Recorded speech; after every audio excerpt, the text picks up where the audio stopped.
is our America. Land of the colonized, home of the oppressed. A land stolen because it was never lost to be found. Stolen from the stumble of a lost fair coward in search of resources to steal from those that grew from the ground. Other melanated folk, rich in herbs and spices that colonizers obviously never learned to use, since salt and pepper is still their go-to.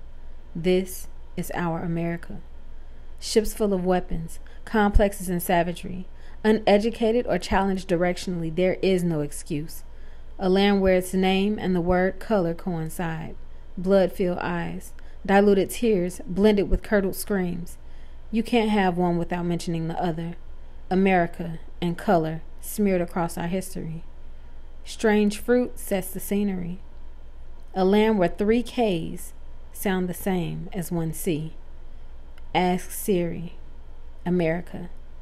America. This is our America. Yo, what's goody? I want to thank y'all for joining me for episode 2 of Debate the Vibes. I appreciate y'all.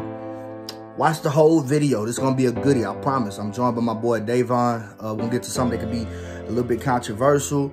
It's going to be less of a debate, more of just a conversation piece. I hope y'all seen Do the Right Thing by Spike Lee. I'm pretty sure y'all have. I hope y'all tapped in like that. In that movie, man, a lot of stuff took place that was uncalled for, maybe justified, depending on where you fall at. You know what I'm saying? Who fault was the whole Radio Raheem situation? Who fault was it? We're going to tap in that today. Yeah. We in this thing. Yes, we are. Yeah. There you go. Can't sing. I don't know. But why you sideways, bud? Cause my fucking, hold on. I got my phone on the charger, and that didn't help at all. Cause I'm really upside down. What up, fucker?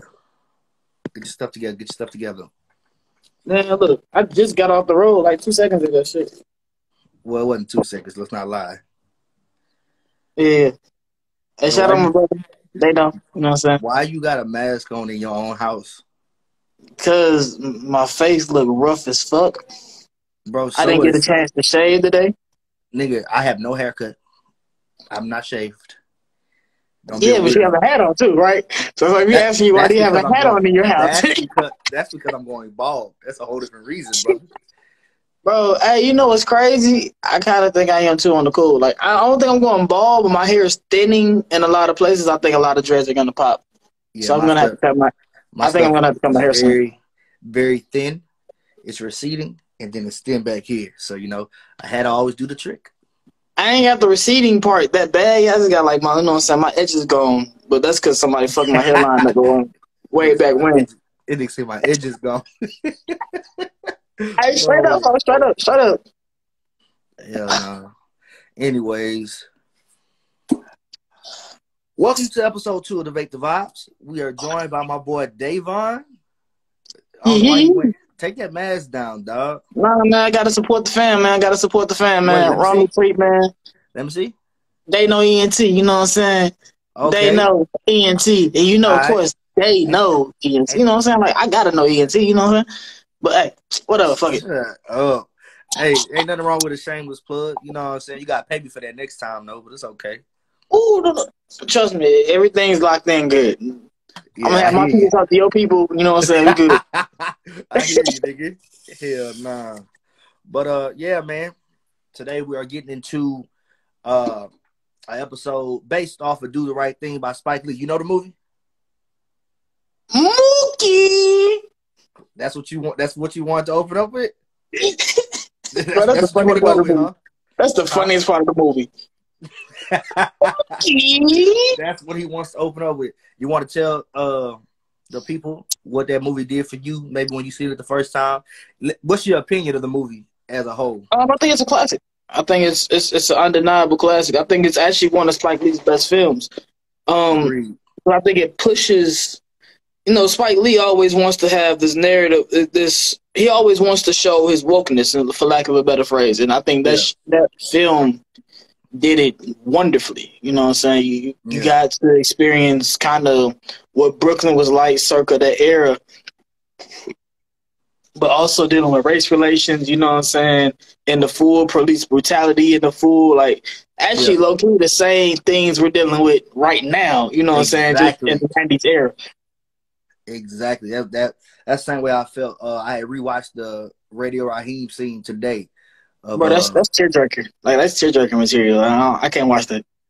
Yeah, I had to. I feel like I need to. I want to know the exact detail so that I could, get what I want to get out. It was just crazy, the correlation between his death and then George Floyd. Like, the one I would say more akin to is Eric Garner. How so? Because he got choked out. Well, George Floyd was similarly to Eric Garner. I get what you're saying. Because Radio Raheem got choked out with the baton to his neck and shit. I was focused more on the fact that and I don't know as far as Eric Garner, as far as all the details around the case, but I just know with George Floyd, with the situation behind how all the cops were around, and no one really did anything. They just kind of watched it, even though they knew. I believe, if I'm not mistaken, that's very similar to Eric Garner. Like, people was he around. wasn't the only cop on the scene. Okay, yeah. I know more people. I just didn't know if cops and stuff was around during that situation or not. Yeah. I mean, honestly, it can be correlated to a lot of these murders, in one way or another. Which is sad. Yeah, definitely. Let me ask you this: as far as what do you think the reason was for him being killed? Radio Raheem? Yeah. I think in the message of the movie, you had to show like the most docile person. Well, I don't say docile, right? But the most like to himself person gets killed for seemingly no reason, right? So you have to show that. Yeah. You have to show him get killed more than anybody else, because if it was like the thug, everybody expects the thug to get killed. Like, you know what I'm saying? When you get to like, that's like when you get to films like Menace to Society, like you expect, like definitely. You know what I'm saying? Kane was trying to do right, but you expected Kane to get killed because he's living that life. Radio Raheem really wasn't living that life. He was just a big dude that loved his radio and wasn't backing down for nobody. You know what I'm saying? Like he was one of the people who, like, I would say, in my opinion, he lived under the doctrine, don't kill nothing, don't let nothing get killed type. You know what I'm saying? Yeah. Right. But, okay. So I think poetically you have to show him get killed because it stems from how black people get killed for seemingly no reason every day. Right. I agree with that. I think that's sent the message home better, because if anybody else in that film gets killed, you know what I'm saying, you might be able to come up with he was doing this, he was doing that, you know what I'm saying, things like that. I think the only person that probably could have been that could fill that void even more was, I don't remember the character's name, but the one who had something wrong with him. The one who just went around. I know somebody. He was crying. Stuttering problem. Yeah. No, he was like, he had more wrong with him. I don't know. Maybe just his movements. I don't know. Yeah, I know you're talking about that. Yeah. Like, I feel like he would be the only one that would bring that home even more, because he literally did nothing to nobody. Because with Radio Raheem, right, and I'm not that person where I'm blaming the victim. Not at all, because he didn't deserve that. But do you feel like it could have been avoided? Radio Raheem. I'm gonna tell you a story, and I'm gonna tell you, and I'm promise I'm relay back. So when I grew up in the suburbs of Chicago, of course, as you know, but the fans might not know, right? They don't know. So they don't know. When I was in middle school, we were in that same suburb while kicking it. I'm kicking it with the black kids, of course, because I'm black, right? Yeah. One of our friends had a little BB gun. Little pellet gun, BB gun, whatever the case may be, right? Yeah. The police was called. And I promise, to me, it feels like the police call was like, hey, there's a bunch of niggas downtown with a gun. Yeah. Right?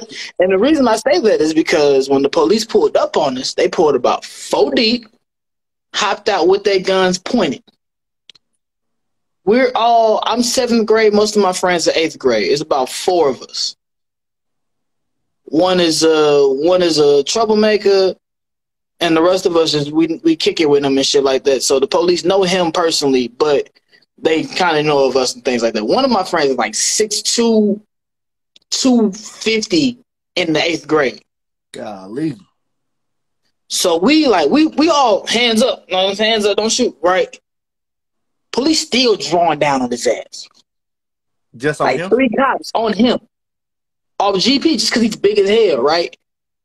So I say that story to say, thank God we lived through this situation and things like that. He went away, no arresting or nothing like that. But actually, I got arrested, which is weird. But anyway. You probably was running your mouth. You probably didn't know how to shut up. I really wasn't that day. But I say that to say that Radio Raheem's biggest issue was that he was just a big black dude. And in America, if you're a big black dude in the face of opposition to white people, then you're a threat. Yeah, and it's intimidating. Saddening, because it's still true to this day. I mean, you can look at the George Floyd thing and say, George Floyd wasn't like a small dude. He was, I mean, you know what I'm saying? He was bigger than them. So he was bigger than those cops. He was a bouncer, so, you know, that lets you know that, you know what I'm saying, he had at least some type of size to him and stuff like that. So that could be part of the threat that causes these things, you know what I'm saying? Like, what was fam that died? They got killed in, I shouldn't say died. They got killed in Baton Rouge. It was Sterling, some Sterling. I know you're talking about hold on, that's the one who got shot in the car? Nah, not him. Not him. The one that got killed by the... Nah, the one that was in Baton Rouge. Alton, I think it was Alton Sterling, I want to say. The one that was selling the CDs. He was selling mixtapes and shit. Yeah, I don't remember. Selling mixtapes. He was selling mixtapes. Eric Garner was selling Lucy's. Bro, it's so many. But I know who you're talking about, though. That's the worst part about it, right? So I say that to say, like, when you're black, you already got a target on. When you're big and you're black, everybody just assumes that you're this threatening figure. And that makes any police situations 10 times worse. Yeah. Because they're scared, right? Because even if they grew up in the hood, there's this stigma with black people that we're violent and things like that. But when you're big and you're black, it's like, oh shit, I got to be on guard now for real because he might do something. Really, he might just be a big ass teddy bear whole time. Yeah. But you're not as a cop, you're not thinking about these things, you know what I'm saying, and trying to gauge the situation. You're not reading the room to actually understand and see maybe he is. You just, he's big and he's black. Well, let's go to that situation. It was clear as day that he was dangerous. When they pulled up, he's choking the man out. So it's like, it's clear as day. And that's why, like I said, definitely it was wrong. And the problem I had with it is because when they pulled up, they asked no questions. They just grabbed the big black man. But my thing with that is, if you're in the fight, right? Yeah. And I was randomly walk up to your fight and you win in the fight. Matter of fact, it was this fight in Natchitoches at Whataburger. Did you see that? Nuh-uh. I seen something on Facebook today, but I didn't click it. Oh, you gotta watch it. It's kind of funny, but it's like it's actually really funny, actually. But yeah. So the premise behind that, if you watch the video, it's this manager at Whataburger beating up what seems to be this employee at Whataburger, and the video caught it late, so you just see this fight happening, right? Yeah. You see a bunch of employees and stuff like that trying to stop the fight. Right, so from there, you would think that there was a black manager and white employee. You would think that the black manager was the aggressor the whole time, right? Because you're just walking up on him. The reality of the situation is the manager told dude to leave hours before type stuff. Dude stayed around, stuck around, smoking weed in the parking lot. Like, I don't care. I think he fired him or something like that. And when he told him to leave, the white dude threw some punches at the black dude. And the black dude, weed gang. Weed gang dump. and put the pause to him, right? But you know what I'm saying? So all you see is that. So really, I guess what I'm saying is, if you're a professional police, if you're a police officer, your job is not to be a judge or executioner or a jury, right? Not to choose a side. Yeah. You're to sit here and de-escalate whatever situation it is, then get the sides of stories, and then figure out who needs to go to jail, so on and so forth, right? So regardless In a as perfect to world, that's how it would work. In a perfect world. in the perfect world, exactly. But my point is, like, just because he was choking somebody out, the cops didn't know that. I mean, the cops don't know who the I mean, they can original see aggressor that. was.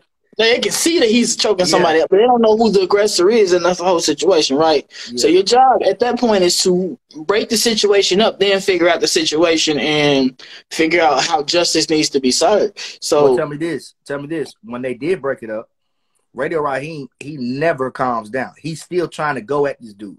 He never, when the cops was trying to detain him, ain't none of that. He showed that he was a big, strong black man, and they was struggling. They were struggling with this man. They were. So what do you say they do now? Like maybe I'm trying to de-escalate it. Maybe I'm trying to diffuse the situation, but one of the people is not complying at all, and I can't get this man to even relax.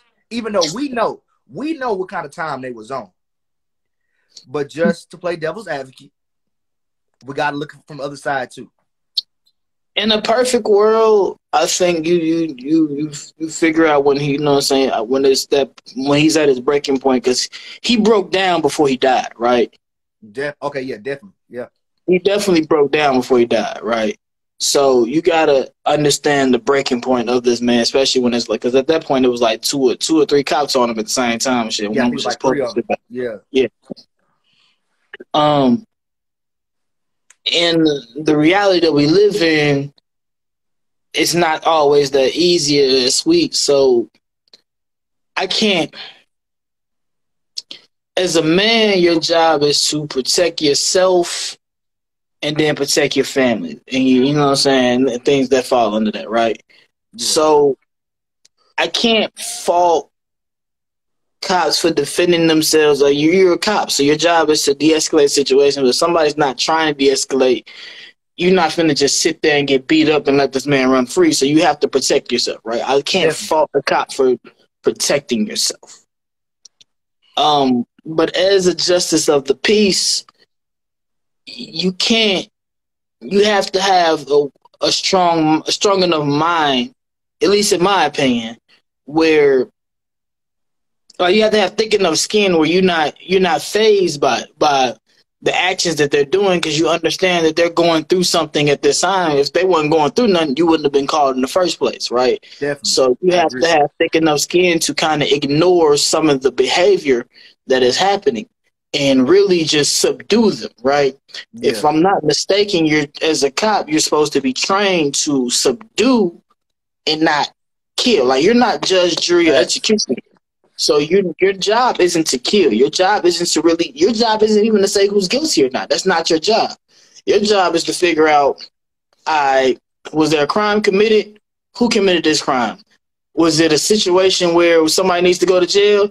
All right, cool. If somebody needs to go to jail, let's take their ass to jail. If it's not that, then issue citations, issue warnings, and whatever, and get, you know what I'm saying, make sure everything's copacetic, then leave the premises. Because, like I said, your job is the justice of the peace. So I understand when Radio Raheem was still super aggressive, the aggressive behavior coming back at that tit for tat. I understand that, right? The anger causes you to be a bit irrational. I feel like what a problem came in was when the other cops, them niggas was whispering, but when they telling him, hey, let him go, like, what you doing? What you doing? And he just completely ignored what they were saying because out of his own anger. That, I'll take it back. I'll do a call back to what you said before. Like, that is a direct act into the George Floyd situation. Yes. Where everybody, even including some of the cops, are saying, like, hey, whoa, now. Like relax, you know what I'm saying? Yeah, relax. This ain't that. And you can hear him in the movies saying, like, F y'all, like, F that, blah, blah, blah. He keep going until, and like you said, like, there's a moment where you feel like, okay, we got him. It's no way you felt the struggle leave his body before he actually died. You felt it. Of course. But instead, you let your own emotions, your own hatred, you definitely know when somebody's over with, when it's over with. There is a sleeping point at one point. Yeah, not past that, you're killing. You know what I'm saying? Exactly. And that was my biggest problem as far as with the police, and then how the whole back the blue thing. It's like, I get it. I don't get it, but I get it. You know, cops support cops. But to me, I believe in supporting what's right and what's wrong. Once you seen what this man did, man, you can't back that. Because then, oh boy, the one who was warning him said, "Hey man, stop, blah blah." He like, pick him up, throw him in the car. He's like, okay, now you just as bad as him, because you with all that. Hey man, I think Ice Cube, either Ice Cube or Ice T, it might have been Ice T. What? Said the biggest gang in America is the police department. Facts. So with that being said, they live by the same. On the cool, they live by the same street code as these other gangs that they try to, you know what I'm saying, they try to villainize. So when I say that 98% of them are not going to rat on another cop just because they're backing the blue, like you said. So, you know what I'm saying? And that's when you get stuff like qualified immunity. I try to have that mindset because I have a lot of friends who are cops now. I have family who are either cops or have been cops. So I try not to have that mindset of just it's a whole game. But y'all definitely got your own sector. And I'll tell you this, because I lived through, like, when I was a kid, from situations like I told you before, maybe like fuck cops. Yeah. But then I grew up, and some of my family was cops. Then some of my friends that I went to college with became cops. Yeah. It's like I can't say like fuck you. A lot of you were my friend. Like became cops. Yeah. You know what I'm saying? Like you were my friend before the badge. Like how can you not be my friend now, right? Yeah. So I definitely don't say fuck all cops and things like that nature, and I understand more now. I understand now more than I did then that these are human beings that are working a job. So definitely, you should keep it with a grain of salt. But at the same time, your job, you should do your job within the confines of your job. So when I say that, I mean this. Going back to what I said before, you're not a judge, you're not an executioner, you're not, you know what I'm saying, none of that, right? Yeah. Just do your job and shit'll be way more sweeter. I understand people when you push back because you're disrupting illegal activities, and illegal activities is how a lot of people make money, so there's gonna be pushback on that regard. But to be a cop, in my opinion, you shouldn't be thin-skinned. Like, I shouldn't be able to be like, fuck 12 in your face 100 times, and now all of a sudden I'm getting beat like Rodney King. Like, nah, like, you signed up for this job. Like, you know. Hey, I'm letting you know right now, all the sensitive people, I'm not laughing about Rodney King. I'm just laughing at the way he delivered it. It was funny. I had to say that because people be like, man, that's not funny. Like, that's not what I'm laughing at. Relax. It was just that was funny. All right, go ahead, my brother. Yeah, you get my point though. Like, yeah, definitely. Let me ask you this. Okay, when I go back to the Radio Raheem situation, right? Like I said, technically, he went. Okay, who is that? That's Mookie, right? The one who was instigating. I think so. The one who was mad about the pictures. Yeah, that was Mookie. Okay, yeah. That was Mookie. Now, yes, we all know Radio Raheem always has radio, true. But if you remember earlier in the movie, he came there blasting the music. The dude told him to cut it off. He cut it off. He was mad about it, but he cut it off. Now, it was like the Radio Raheem situation really wasn't Radio Raheem's fault because Radio Raheem was doing what he normally does. Yeah. It was the fact that some shit had happened. And then Mookie finally was like, "Hey man, why you ain't got no black people on the wall?" But see, that's my problem. That's my problem, right? Because he had a problem with no black people on the wall because he's in a black neighborhood. You got a restaurant in a black neighborhood. But my thing is this: the man was Italian. It's an Italian restaurant.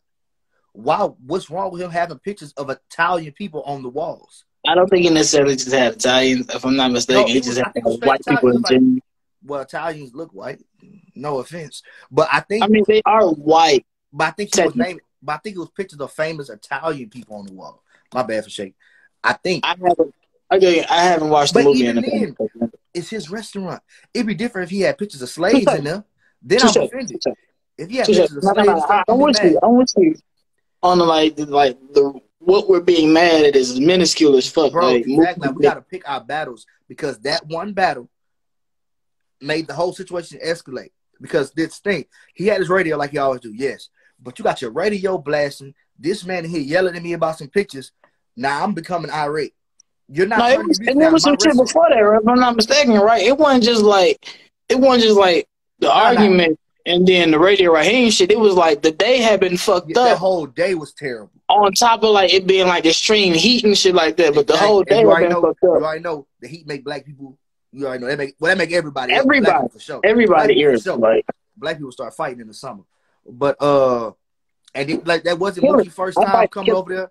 That wasn't Mookie's first time coming over there bothering this man. So and like I'm not trying to advocate for him, no. But at the same time, I believe in like pick your fights. Why are we worried about something that he do at his restaurant? If we feel some type of way, why are we giving him our business? Like that's my thing as far as us as people, how we spend so much money. And I'm not one of people like spend all your money with the black dollar, because I know there's been times where I'll go somewhere and people try to tax me. I'm like, come on now, you know it ain't supposed to be all that. But, all right, cool. I'll say this. Black business doesn't equal good business, right? And hear me out when I say this, right? And what I mean by that is just because it's a black business does not mean they're a good business, right? Yeah, I'm with you on that. I think your job as a consumer is to figure out, your job as a black consumer is to figure out what black person is providing that product that I want and still having good business practices. If I can find one that's doing that, I should shop with them first before I shop with the others, right? Definitely. For lack of a better phrase. As a black person, you should, I should say it, but as a quote-unquote woke black person, you should want to do that, right? Because as a quote-unquote woke black person, you understand that the black dollar doesn't stay in the black community. Yeah. But like, I think it's like 45 seconds or some shit like that. Like it's crazily small, right? Yeah. Small amount of time. So you're at that point, like I said, you're out to look for good black businesses. My problem, what I hate what a lot of black people do is they'll get scarred by one terrible business person, one finesser, and then they'd be like, see, this why I don't fuck with black businesses in the first place. Because black businesses, like, I had a girlfriend, I'm not going to say her name. She told me, like, she said something to me that made me look at her sideways. Like, she was like, yeah, you know, any business that's ran by black people always get ran to the ground. I was like, what? Like, how you figure that? She was like, just because black people, you know, and we try to be, like she tried to come up with some rationale, but like all of it sounds. But yeah, I seen recently where they was talking about somebody's opening a mall in Atlanta, and then all the comments, instead of saying, "Oh, that's what's up, that's great," blah blah, they are like, "Oh, we'll see how long that lasts." And these are black people. We'll see how long that lasts. Oh, they gonna get a whole lot of theft and all. It's like, why are we putting that on the black business? The one you talking about is the first physical mall. It's like the first black-owned mall in America, and maybe not America, but at least in Atlanta. Yeah. It's a Instagram page that I think everybody should follow because she be kicking buku game. Her name is like a conundrum. Yeah. That's the name. She's opening a virtual mall. It's a black-only virtual mall. I believe it's the first of its kind. I love it, right? That's dope. And the biggest reason I love it because she has a proven track record of being just sound on her business side. So I'm a believer that the people that she's vetting to be vendors are going to be A1, right? Yeah. And I don't know, maybe this is a black thing more than anything else, but like, I feel like we condemn our brethren and quicker than we accept them. Like you said, like I feel like black people are definitely somebody open a business and we be like, oh yeah, that shit trash. Yeah, we don't even know these realize people. Like we're definitely part of our own demise. Like and that's why I point out the parts of that movie to where I feel like so many black people was instigating the situations that could have been cool, but instead it was instigated. It led to a man's death, and then black people retaliated with anger. But it's like this whole situation could have been avoided. I'm not saying it's black people's fault, but I feel like black people definitely played their part those characters played their part in that situation. It wasn't all Sal tripping. I mean, he was tripping, but at the same time, it's like, bro, this is my restaurant. I actually cut this music off. You disrespect me, I'm disrespecting you. Cause it was a bunch of words being thrown. I'm not knocking that. I'm not actually not knocking that. I think we have to look into the conditioning of our people, though. Like, right. So Columbus came in 1492. Slave trade started like the early 1600s or something like that. Mm-hmm. So a vast majority of us are descendants of slaves. Black people in America, I'm speaking of, right? Yeah. We're looking at, we weren't emancipated until the late 1800s, 1865. So you're looking at 200 years virtually, right? Before we emancipated. So that's about 4 generations. Then after emancipation, it's this brief period of like black excellence. Because right at the turn of the century, actually before the turn of the century, black people are the only skilled workers, right? Mm-hmm.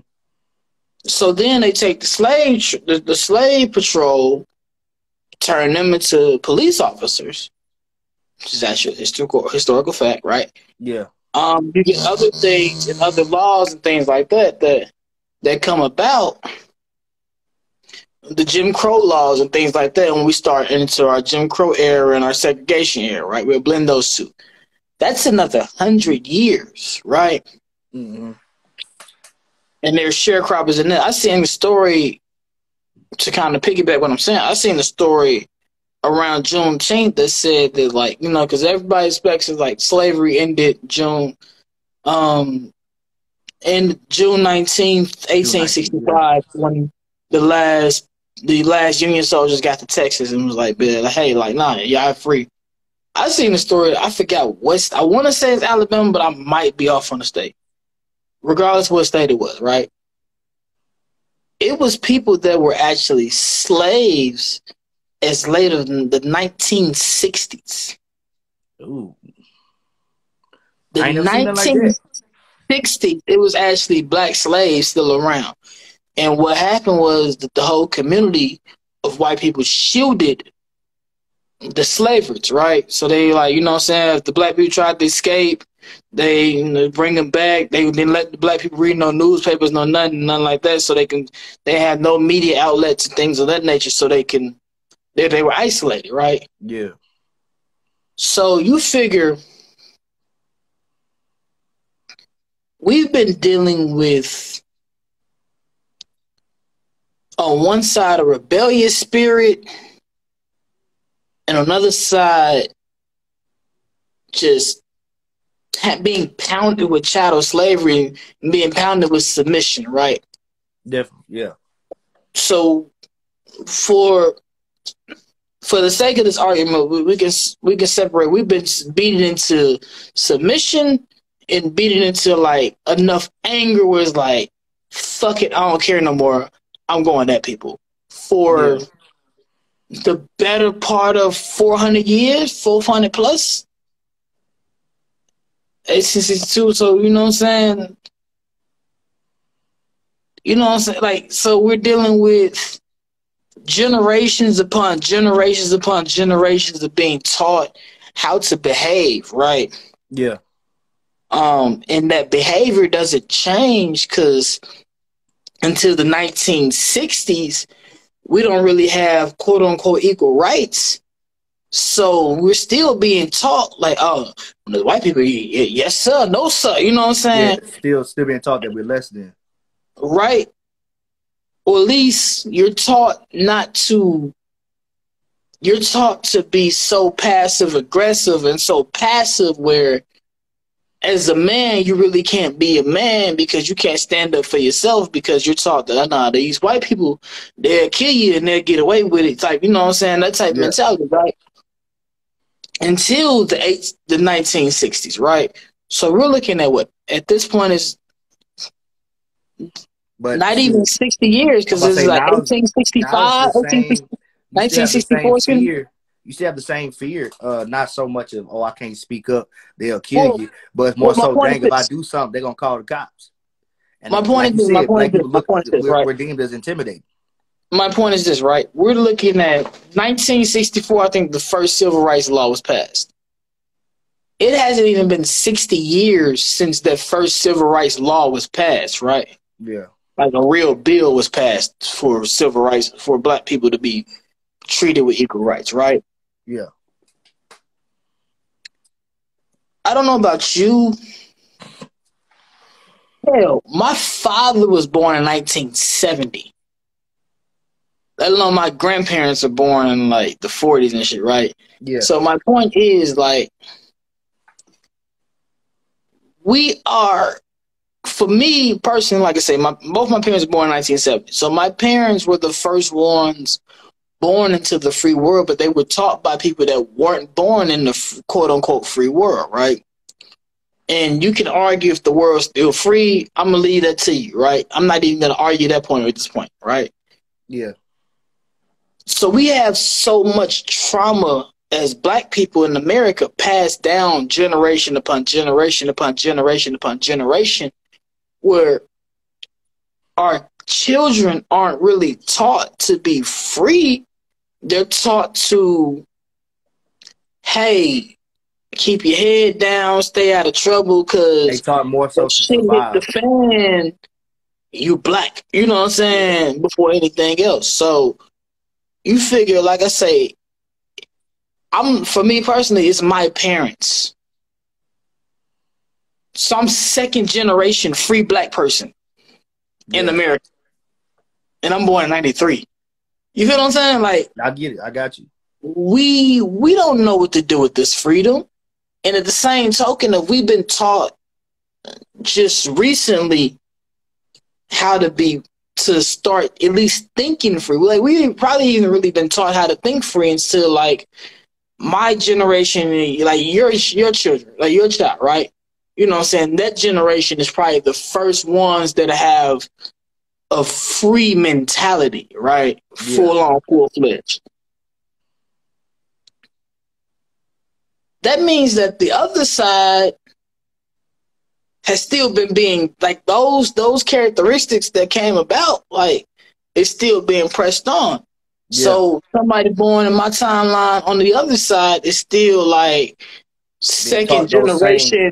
Hey, niggas free now. Like, we can't just lynch niggas like we used to back in my father's day type shit. You know what I'm saying? So you got to do, you know what I'm saying? So it's really interesting when you think about this black plight in America, and I guess the phrase now is the critical race theory, right? It's really wild when you start trying to break it down into like the psychology of it, right? You know what I'm saying? The thought process that goes behind it, like how hard it is as a parent. I'm assuming you know way more than me. How hard it is to teach your child not to have your same fears, right? To teach the faults out of your child. Right. If that makes any sense, right? To teach your own faults out of your child. You know certain characteristics that I have as far as, just simply like stage fright and all that. You know, I try to teach my daughter now. Still want to fight that. I still want to fight that. I still want to fight that. It's whatever. It's whatever. Because you're so great on the cool. Like, not even trying to, like, you great. I wish. Shit, nigga. But anyway, I try to make sure that my daughter doesn't have that, so that whatever talent she may have, she'll feel free to bestow them upon the people, not just be, oh, I'm gonna keep this to myself, you know. So I get what you're saying as far as teach that out of them. Just to backtrack a little bit, that's why I was kind of bringing up the fact of not saying you have to spend your money with black people, but more so, how do you feel about people who spend money with people that we know are racist or have shown, like, even the brands who said they don't want black people wearing their brands and whatnot, and yet we still shop, we still buy those brands. Hobby Lobby, the owner has said out his mouth, but yet you go there, black people all in there. Like, I don't shop there. I don't shop there no more. I just can't do it. I don't do the whole Tommy Hilfiger. Even though I like the clothes, you won't ever see me wearing it. So and there's two sides even, to even this right here, they may be. And the moment I hear something about them, say, bro, all I wear is Levi hats, Levi jeans, and all that. But the moment I read or hear something about it, I'm done. I don't want to kill your Levi thing. I'm not gonna bring it up. I'm not gonna kill your Levi thing. No, but once I find out, it's over with. All right, cool. So you know the Levi logo, right? All right, whoa. That's not what this episode's about. You talk to me about that in private. No. I see you in private. I can't take my hat off. I'll tell you in private about the Levi logo. Hey, because I can't take it off yet. I know about the Levi logo, but I still wear Levi's. And I guess my thing is we can separate that into two realms, right? Because it becomes the have and the have-nots at a certain point. Like, at a certain point, you don't have an option but to deal with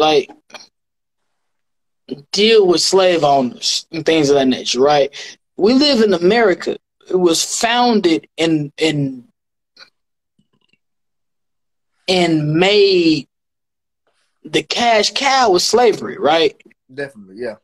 That was the cash cow because they didn't have to pay their laborers. So many businesses that have been around for generations and centuries and shit like that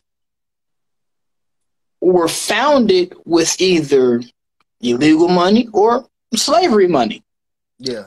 So at a certain point,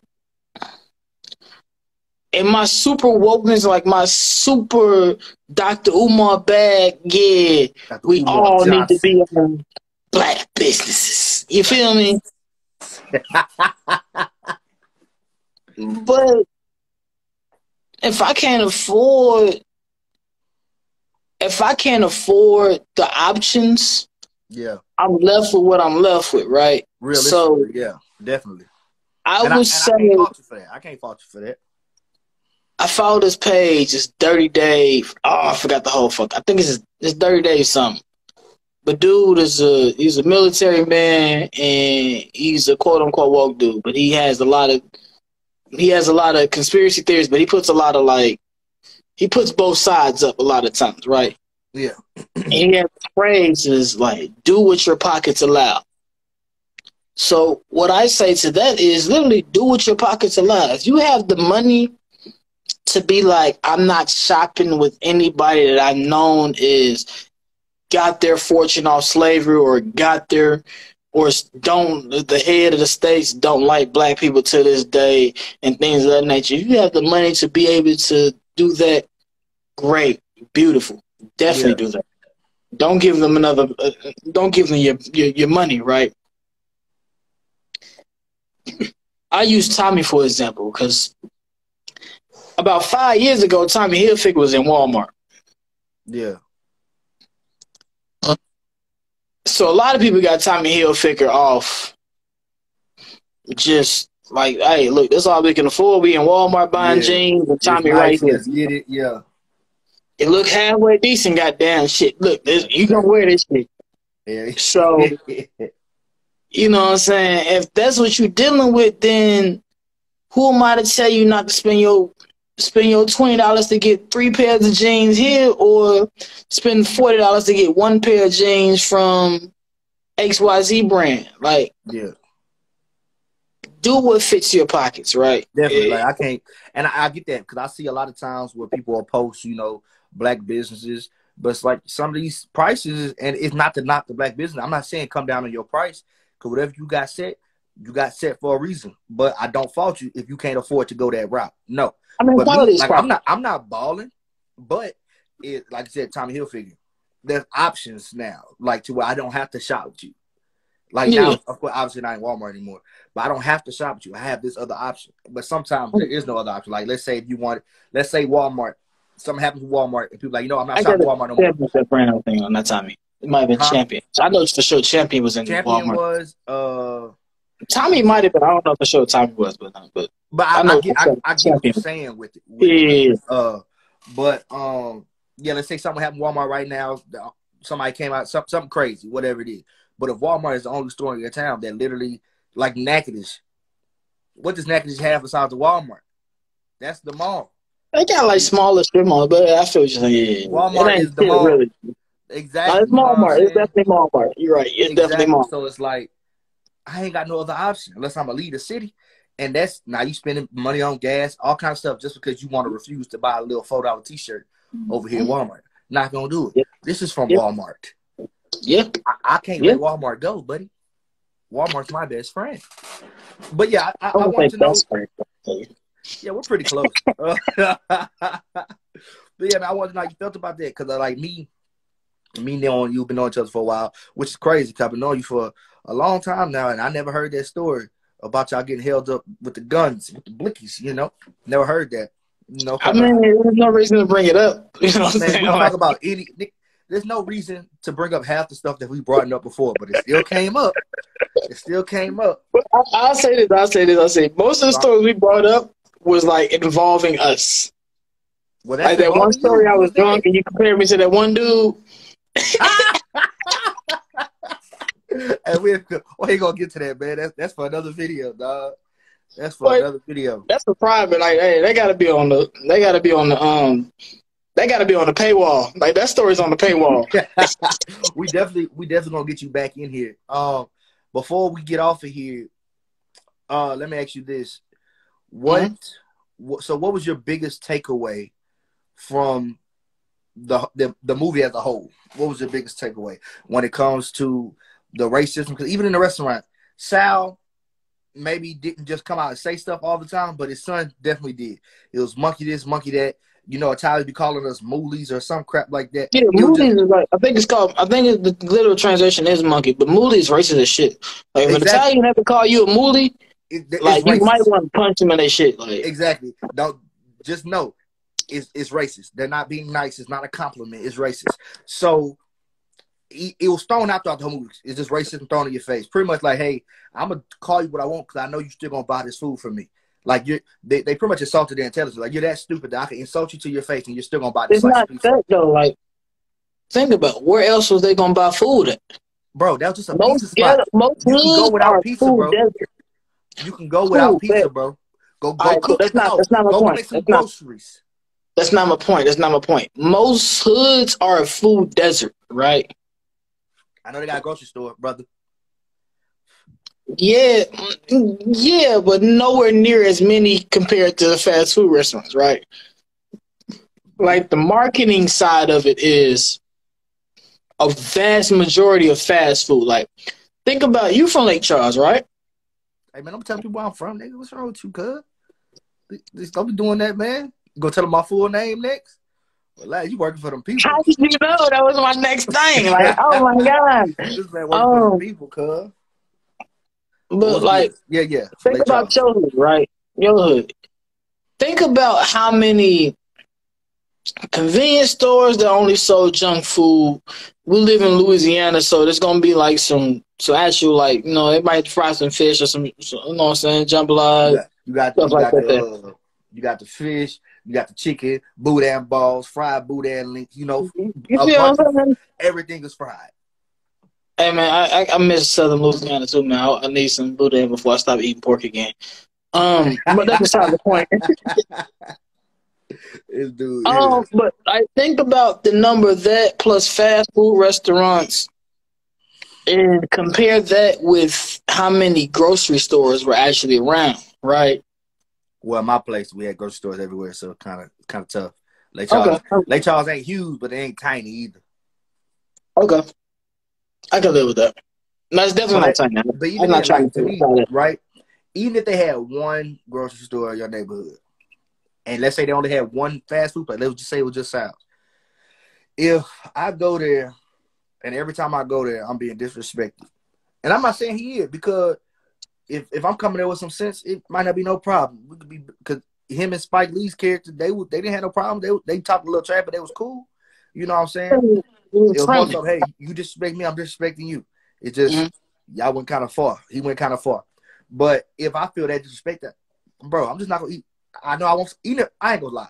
Even if I want pizza, I wouldn't go in there. I'll send somebody, hey, bro, give me a slice. I'll send somebody else in, but he ain't gonna know that I'm going to. I'm not spending my. If I feel that disrespect, I'm not spending my money with you. That's what I'm If I saying. feel like you So, don't care about me as a person and like all the way, I'm not spending and my that's what money. I'm saying. As a business owner, right?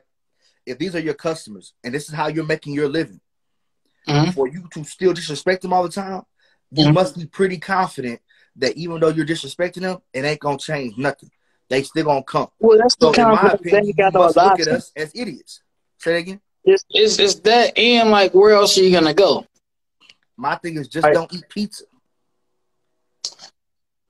Where else are you gonna go? The grocery store. All right, cool. Like, we can get into that, but that's I'm another just saying, bro. episode. Go cook. Go cook. You can't tell me the only thing in that neighborhood they had was pizza. You seen Crooklyn, right? That's crazy. I just talked to my Jamar, the co-host of the podcast, and Yeah. a member of the team. He was just talking about Crooklyn. I don't remember it because that's one of his favorite movies. Go watch Crooklyn. You understand that, like. And I feel like I've seen it, but I can't remember it. I'm gonna check it out. I'm gonna check it out. You grew up in a culturally black household. You watched a lot of stuff. I think you probably seen Crooklyn. I ain't gonna lie. I watched a lot of women movies. If you watch a lot of women movies, you probably seen Crooklyn. I mean, I'm assuming women movies more like Waiting to Exhale and Soul Food and stuff like that. Hey, exactly. I know the movies. Let's believe it. And I'm pretty sure I seen it because my mama, she into all of that. I probably just didn't realize what I was watching. No, it's a deep movie, and it gets more into it's another Spike Lee joint, but it gets into the more family dynamic side of growing up in the ghettos and things like that, right? Yeah. I won't say it fully attacks what you said. Don't get too deep into it because that might be part 2 of Darion and Davon on Debate the Vibes. Because I'm gonna have to go watch it because that may open another deeper conversation. I like Crooklyn. I don't want to this episode to be Crooklyn. You say you what? I like Crooklyn, but I don't want the next episode to be Crooklyn. Like Crooklyn, cool. You don't like it that much. I love it for what it is, but like I don't want to always come on here and talk about black plight, man. Like, can we talk about like white man can't jump or something? Like what we gonna say about white man can't jump? Like, you're good at it, man. You're pretty good. You kind of took over the episode. That's dangerous. I'm gonna let you loose. I'm gonna let you loose me. Yeah, there you is. Because you say all the stuff that I want to say, so it's easy. I'm gonna let him get it off. Oh, now you're lying. But it's okay. I'm telling you, you didn't disagree. I mean, I didn't disagree with nothing that you said. Everything you said was very factual. Literally, like I agree with all of it. I appreciate it, but yeah. Hold on, did you ever answer my question, or did I cut you off? I think we kind of cut each other off. I'm gonna let you go. What was your overall feeling of the movie? Like, what did it give off for you? I think it was 100% what was needed during that time, because I don't think at that time you had anything that really showed what life was like in the hood for somebody that wasn't necessarily a hoodlum. Like, he wasn't a gangster. Like, you know what I'm saying? Mookie wasn't a gangster. He was just a nigga. Like Andre 3000 had the I think it was in the Walk It Out remix. He had the verse. Ain't a hood nigga, just a nigga from the hood, right? Yeah. To me, that's Mookie.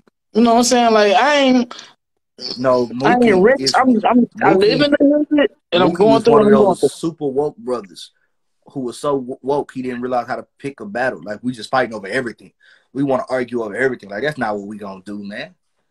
Well, let me say that's not what we should do. I don't even think it's that, because I think the argument about the white, having not having black people on the wall it wasn't with Sal himself. It was a Sal's son who I'm cool with. Like, I'm actually cool with Sal's son, and I'm talking to you like, hey man, why ain't no brothers on the wall, bro? Like, you love brothers. Like, you love brothers. I talk to you every day. You love brothers. Like this, you really love brothers. Like, your favorite musicians, actors, so-and-so, you know what I'm saying, are all brothers. But you don't put no brothers on the wall. Like, what's up with that?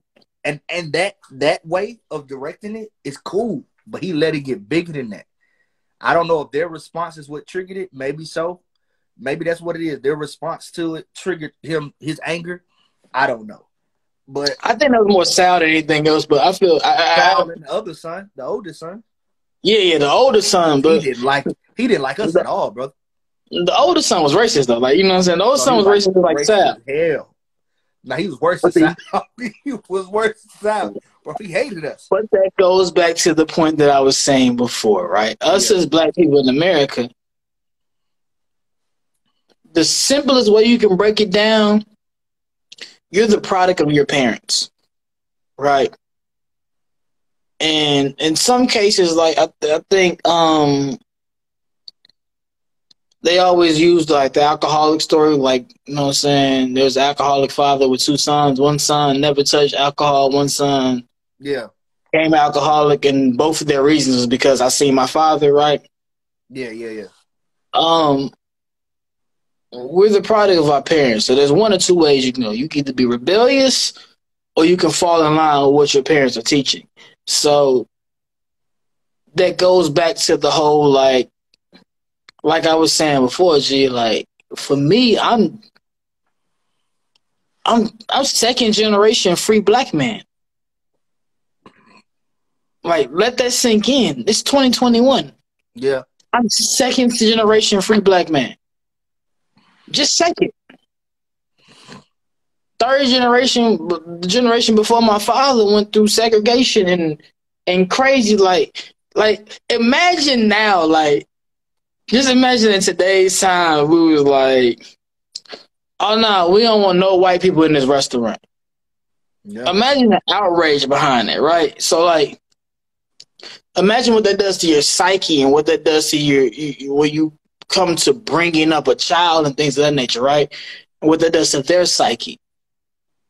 So they're not gonna, and this is why you get a lot of, I won't say racist black people, but I would definitely say segregation is black people, right? Yeah. You get that because they grew up with parents, they're first generation free black people, right? And they grew up with parents is like, hey, yeah, nah, we don't fuck with the white people. Yeah. Right?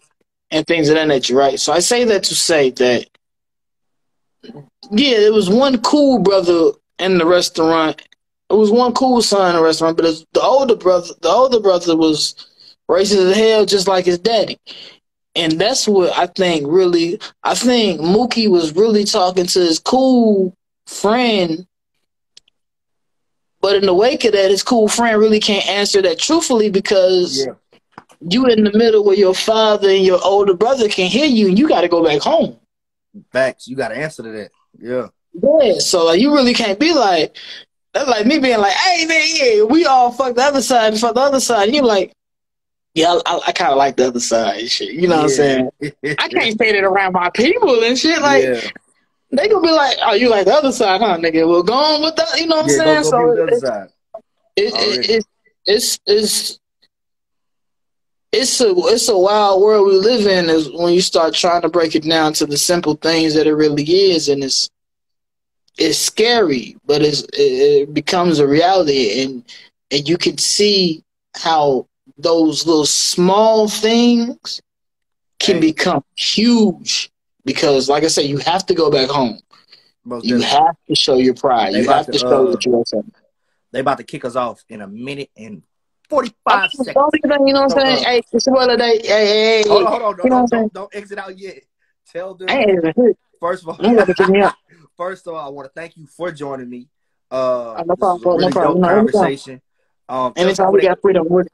Oh yeah, definitely. Tell the people they can follow you at, or anything you want them to promote. Just follow me on Short Ninja Day on Insta. I don't post as much about me crazy in my stories and whatnot. And I will have his in the bio. I mean, in the description. That's the only place that I really be active. And you can follow me on Facebook too. But that's more personal than anything else. I ain't just trying to like accept all y'all. Follow me on Insta. I love y'all. I'm trying to accept all y'all already. I'm finna get back on Twitter soon too. Like, I gotta get back on Twitter, man. Like, yeah, we definitely gonna have you back on here. Next time when you come back on here, have something to promote, so that way you can take advantage of the opportunity.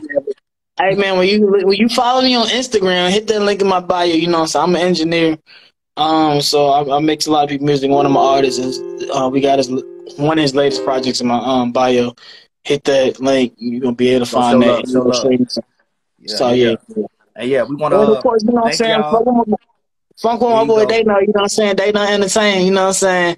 Dayna ENT, and I'm Day, so you know what I'm saying? Day All right, no all right, ENT. all right, You feel all what I'm right. saying? Yeah. What up? We want to thank y'all for joining us. We appreciate y'all for tuning in. Until next time, we're gonna see you on episode 3.